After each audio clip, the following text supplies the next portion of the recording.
Minsan, kapag tayo ay pagod na, mas pipiliin nating huminto at magpahinga.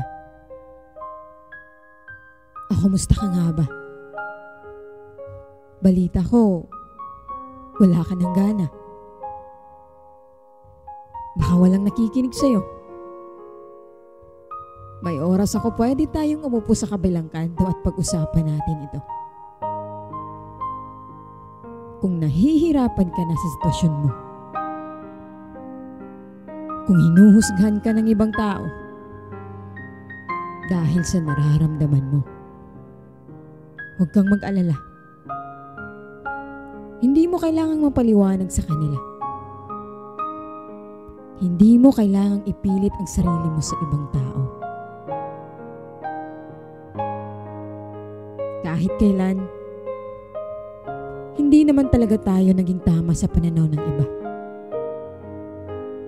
Mas gugustuhin nilang magkamali tayo para hindi tayo maging masaya. Kaya kung ano man ang ginagawa mo ngayon,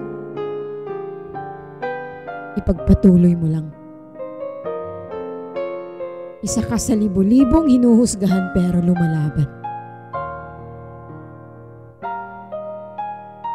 Sadyang nasa maling lugar ka.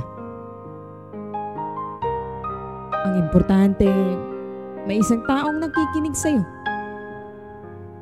Usad ka na. Isang mahigpit na yakap, kaibigan.